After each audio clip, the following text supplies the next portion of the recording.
Hey guys, I know it's been a while since my last vlog. I was planning to do one every week, but I was kind of waiting for some things to come through with my writing. Maybe incorporate those into my video a little bit, but it all got messed up, a little confused, so I didn't do it, and I just kind of didn't never get around to it. Finally around to it. I apologize for that. So I'm finally getting this video out to you, sending it out directly to you guys through the power of my mind. Just gonna, yeah, there we go. It's to you guys. You'll see this at some point, probably, hopefully. Anyway, in this video, I'm going to talk about, if you hadn't guessed by the title, my outline and kind of how I do that with my writing. As I mentioned in my last video, I stopped writing my book after the first 4 chapters as I realized I really needed an outline. Not really sure why it took me so long to realize that. It kind of seems like an obvious thing. But anyway, it took me 4 chapters to realize this. And I stopped and I started writing the outline. And how I write my outline is I break it down into scenes. Now these scenes aren't necessarily scenes within the book, they're more just representations of ideas. So between scenes could be, I mean, a matter of seconds or minutes within the story, or it could be days or whatever. It just, if I have a particular, maybe it actually is a scene in the book, maybe it's an entire chapter, or maybe it's just a small piece that is really detailed, so I might split it off and create it as its own scene. Because of this, some scenes might be a single sentence or two. Can't have a single 2 sentences, but you know what I mean.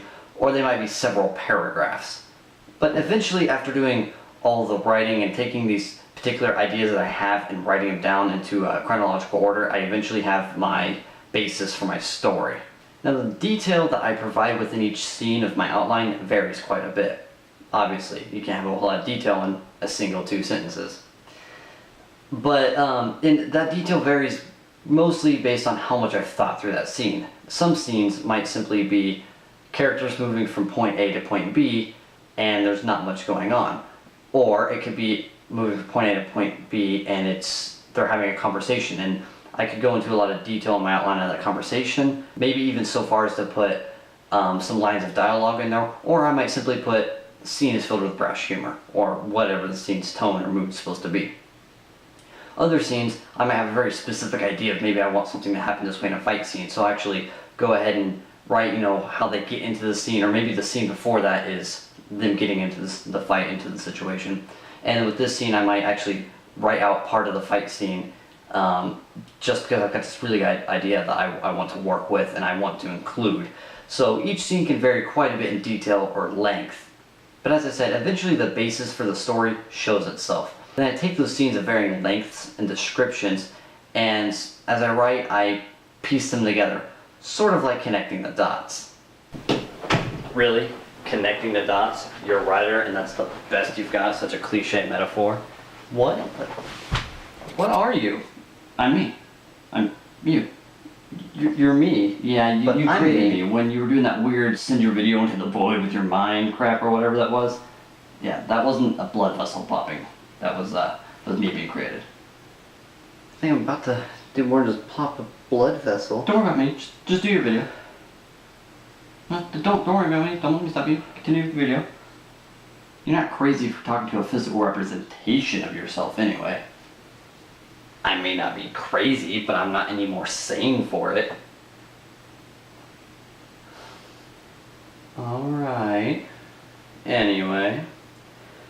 I like writing this way, as it leaves me with enough detail to keep the story in line as I'm writing, but leaves me with enough holes that I can fill those holes with details that I come up with as I'm writing the story. Stop.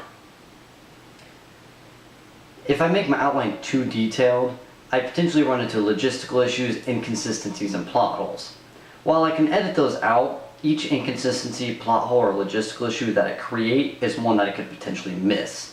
And there's already a lot on any author's plate as they write, so I really like to avoid creating any unnecessary issues that I might have to edit out or correct later on, because there's always a chance I can miss those issues. What are you doing? I don't even know how you're here. Yes, I do. You're a green screen. You're not even real. Finally you got it. Yeah, I know. It took me a while. But I got it eventually. What? If you're a green screen, that means I can shut you. No. That was close. Anyway, I never know what details and other ideas I might come up with as I'm writing, so I like to leave it open for those changes. As always, thank you for watching. Sorry about that guy.